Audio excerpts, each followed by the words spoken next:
Lakini Sauda mimi nilimuua na maiti yake ilizikwa kabisa.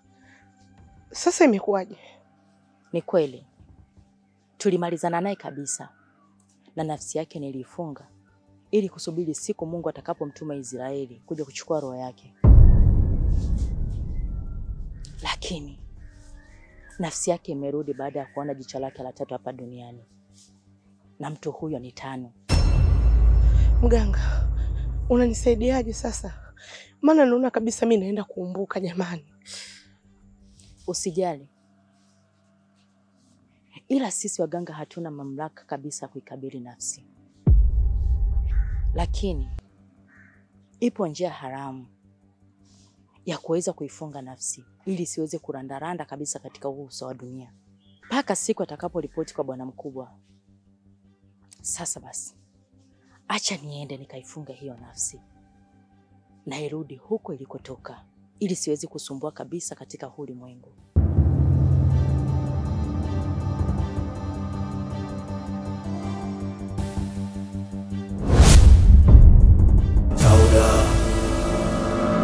Sauda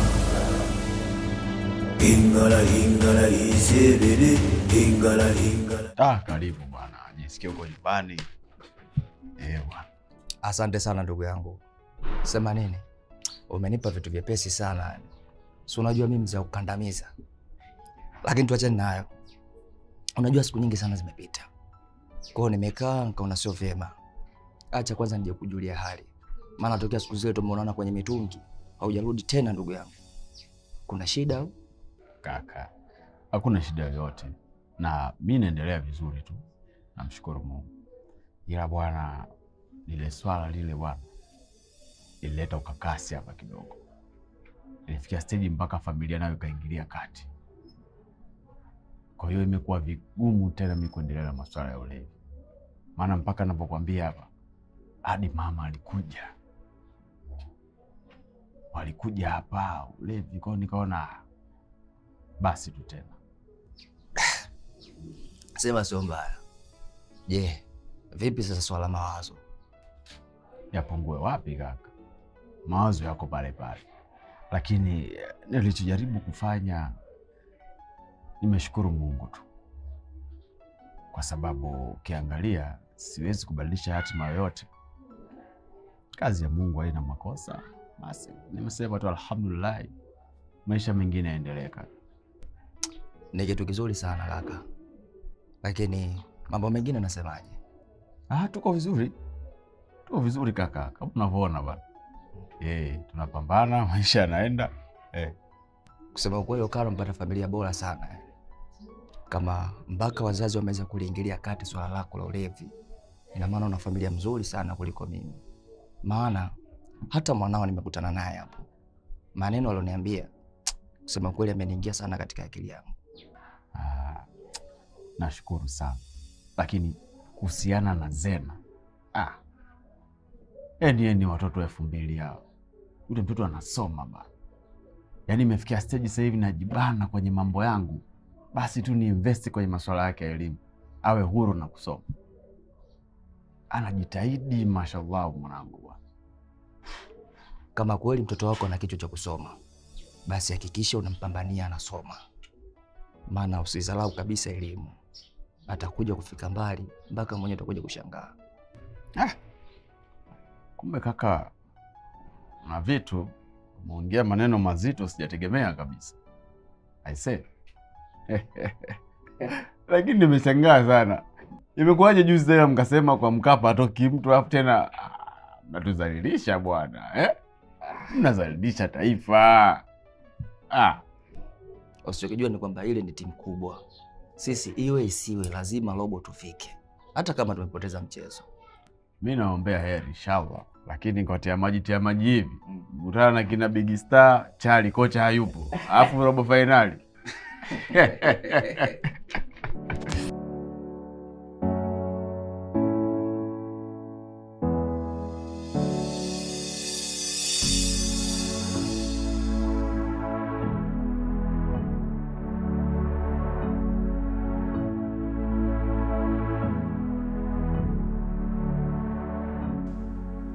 Mama, Unajua nimekutazama muda mrefu sana. Unaonekana kabisa hauko sawa. Nini shida mama wangu? Mwanangu, shida ipo. Tena shida kubwa tu. Hapa nilipo ninawaza. Kila nikifikiria nitaenda jitolea wapi hiyo nyama ngamia kilo 2. Maana nilikuwa najishaua tu pale kwa mganga, kila unachotaka mimi nitatoa. Lakini hii imekuwa babu kubwa. Nitaitolea wapi mimi? Du. Ila kweli. Si utaipata wapi jamani? Ila mama, wewe usijali. Mimi nitaenda kuulizia huko mpaka tuhakikishe tunaipata ili tumsaidie kabisa kaka. Wewe wapi utaenda kuulizia? Nitaenda tu kuulizia kwa marafiki zangu mama. Wewe ndo shaka kabisa. Sawa, nakuaminia mwanangu. Basi sawa. Acha niende sasa hivi ili kufikia kesho walau tujue tunaanzia wapi, tunamalizia wapi. Sawa, lakini usichelewe kurudi hapa. Kuna mapishi hapa. Inabidi upike chakula cha usiku. Hata usijali mamangu, nitawahi. Haya.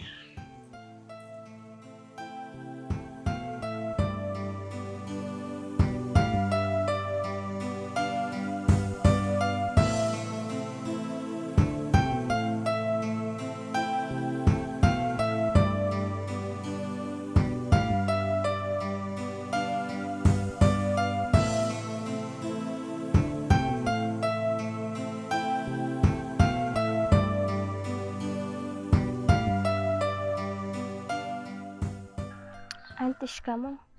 Marahaba. Unatoka wapi sasa hivi? Nimetoka hapo dukani, baba aliniagiza. Bora hata tumekutana mwanangu. Kuna jambo nataka tuzungumze. Kuna jambo linanitatiza sana kuhusu wewe na mama yako. Hivi mna matatizo gani? Anti, kwa kweli utanisamehe. Siwezi kusema chochote. Ila naopitia Mungu pekee ndo anajua. Zena mwanangu. Unapitia kitu gani? Mbona unanipa wasiwasi hivi?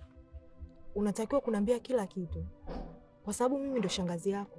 Ukishindwa kuniambia mimi, sidhani hata kama babako unaweza kumwambia. Alafu kingine, nimekutana na Machibia. Ameniambia kila kitu kinachoendelea. Sasa sijui hapo unanificha kitu gani?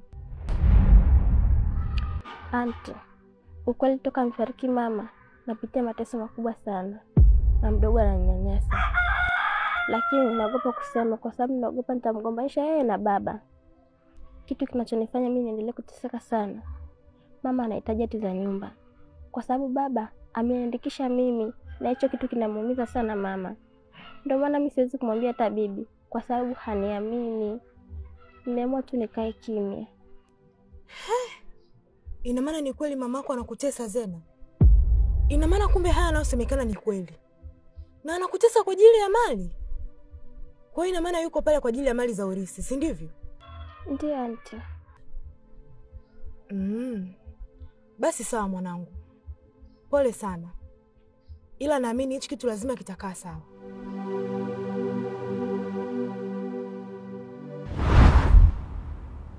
Karibuni sana.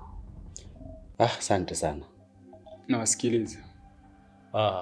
Kama tulivyozungumza jana juu ya kumsaidia ndugu yangu. Sasa nikaona niambatane naye nije. Ndio maana tuko hapa. Usikimbie kutafuta maji ya kisima wakati jangwa tu lina baridi. Kila tone utakalokunywa ni ukumbusho kuwa kio chako cha moyo hakikuweka ukuta. Lango la kwanza huonekana dogo sana ukiwa karibu. Lakini ufikapo mbali utaliona ni kubwa sana. Na utajifunza kuona ukubwa wake endapo uvundo wa udongo utakuonyesha kuwa safari yako bado ni ndefu. Kiukweli mimi sijaelewa kabisa. Sijui mwenzangu. Ulikuwa unamaanisha nini? Wakati mwingine huwa tutambui umuhimu wa hatua za mwanzo ama maamuzi madogo tunapokuwa tunayafanya. Ila ni baada tu ya kupitia wakati mgumu na changamoto ndio huwa sasa tunagundua kuwa wakati huo wa mwanzo jinsi gani ulikuwa muhimu sana kwenye maisha yetu. Kama usidharau mianzo midogo, maana umuhimu wake huonekana baadaye. Amechagua chaguo lipi? kumsaidia ama kumkomboa ajitetee mwenyewe? Kiukweli kaka Sangoma, mimi nimechagua kumsaidia kisha ajitetee.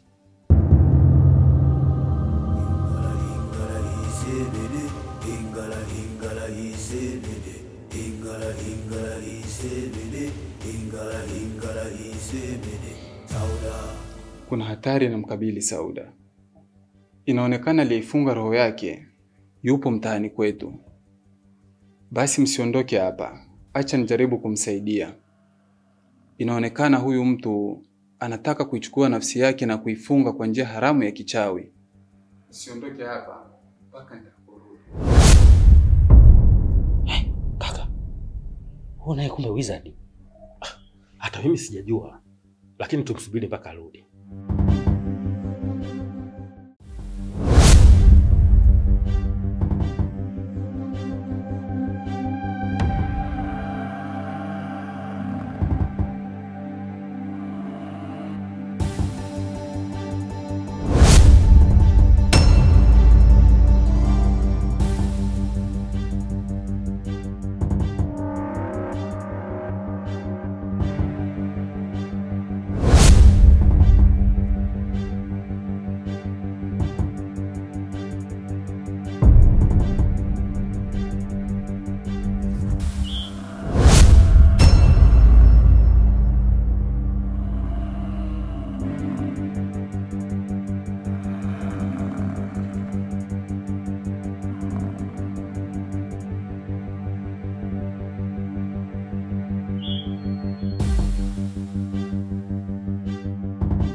Nurat.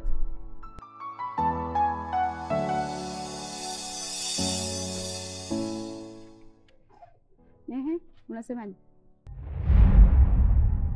Najua una haraka lakini ungenisikiliza leo dakika chache. Nurat, unajua fika kama mimi ndo mwanaume ambaye nakupenda. Yaani yangu siyafanyi kwa sababu yako. Kila wakati kunizungurusha kama hivi watu wananicheka mitaani, unahisi kwako ni sawa? Jibu langu hujanipa, mwaka wa pili huu unanizungurusha tu. Tambua na mimi ni mwanaume pia naumia. Nahitaji kumpata mwanamke ambaye atakuwa faraja katika maisha yangu. Usinifanyie hivyo Nurat, usinihangaishe, nakupenda. Naomba jibu langu kutoka kwako basi. Niro, hebu naomba unisikilize jambo moja. Mimi na familia yangu sasa hivi tunapitia wakati mgumu sana. Kwa hiyo sidhani kama naweza nikaanza hata kufikiria hayo mambo ya wanaume unayofikiria wewe. Si unanielewa? Matatizo gani tena? Nadhani unafahamu kama kakaangu sasa hivi hayuko sawa. Yaani amelogwa, amekuwa kama chizi. Kwa hiyo siwezi kuwa na mahusiano kama unavyosema wewe. Nurat, naelewa kama kaka yako yupo kwenye matatizo. Ila mimi ukinipa nafasi ya kuwa na wewe, nitakuwa mmoja wa familia yenu. Yaani nitakuwa na nyinyi bega kwa bega mpaka kuhakikisha kaka yako anakuwa sawa. Mimi na familia yangu katika kuhangaika tulikutana na mtaalamu. na alisema kuna uwezekano mkubwa wa kutusaidia, ila sasa ametupatia masharti kwamba ili hiyo dawa yake ikamilike inatakiwa tuipate nyama ya ngamia. Nyama ngamia? Sasa hiyo nyama ngamia tunaitolea wapi? Ndio maana nimekwambia nipo kwenye matatizo makubwa. Unajua Nura, tunanishangaza. Sasa nyama ngamia tunaitolea wapi sisi? Labda tuende nchi za Kiarabu. Kaka, kweli wanasema hata waganga wameletwa na Mungu, lakini asijakaa yale yale. Sasa tunapigwa chuma hapa, au huyu mwenye mganga sijakaa anaungana tena, nakuta anataka kumwangamiza Sauli. Huyu mganga ni kweli? Kwa huyu kama mkuu wa majeshi mstaafu Mwamnyange.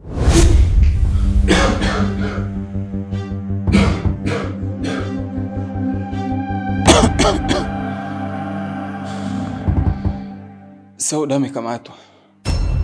Na wewe ndio mtu pekee ambaye una uwezo wa kumsaidia sasa hivi. Wewe kaka, hebu nisikilize.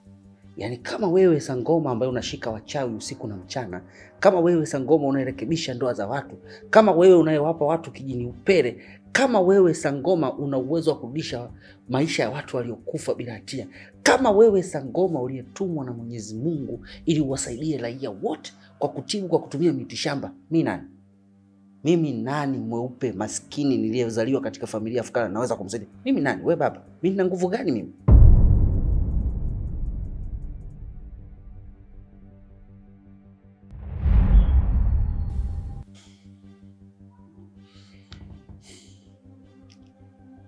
Hebu shika hii maji.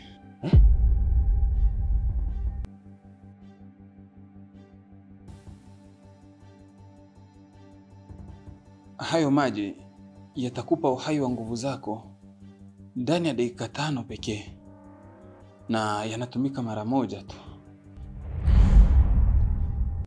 Hakikisha ndani ya dakika 5 baada ya kuyanywa uwe umemsaidia Sauda. Bila hivyo atafungwa.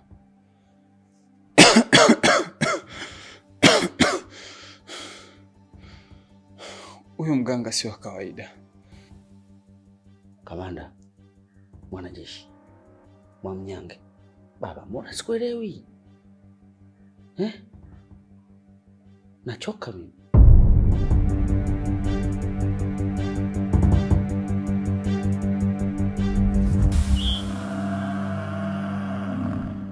Mwanangu, nimekuja hapa mimi nina jambo. Ni jambo gani hilo? Hilo swali zuri. Mimi nina shida na nyama ya ngamia. Nyama ya ngamia? Mamangu, hiyo nyama ya ngamia mimi naitolea wapi? Wewe si mwindaji mwanangu? Na hisi unaweza kuipata huko porini. Mama, yaani kuipata hiyo nyama ya ngamia ni ngumu sana. Kwa sababu ukizungumzia ngamia, hapo unazungumzia mali asili. Yaani hiyo ni serikali tena mamangu. Kwa hiyo sio rahisi kuipata kama unavyodhani wewe. Kuna watu wanaitwa TANAPA. Hao watu ni walinzi. Yaani ni ngumu kabisa kupata hiyo nyama. Sijui hapo nakusaidiaje. Mwanangu, yaani wewe hapo unaposema uwezi kupata, yaani hapo ndo nimechoka kichwa mpaka na mwili wote. Sababu tegemezi langu kubwa ilikuwa ni kwako. Hapo unavyoniona nimefika mpaka huko msikiti Ngamia Mburahati. Wakaniambia hapa mama, sisi tunachinja mfungo 3 zaidi ya mfungo 3. Lakini sasa hivi haipatikani. Sasa na wewe unajua kaka yako jinsi alivyo. Yaani simuelewi. Yupo ovyo ovyo sasa hivi, na ndio maana nimekuja. Tafadhali mwanangu, fanya mpango wote ili mradi mimi nipate hiyo nyama. Mamangu, yaani labda ungezungumzia sungura, ndezi, digidigi hawa ilikuwa rahisi sana kuwapata. Lakini huyo mnyama ni adimu sana na kumpata ni vigumu. Yaani hiyo ni serikali umeigusa sehemu mbaya. Kwa hiyo sina msaada katika hili mama yangu. Labda uangalie njia nyingine au mfuate mtu mwingine aweze kukusaidia. Na sio rahisi kuipata hiyo nyama.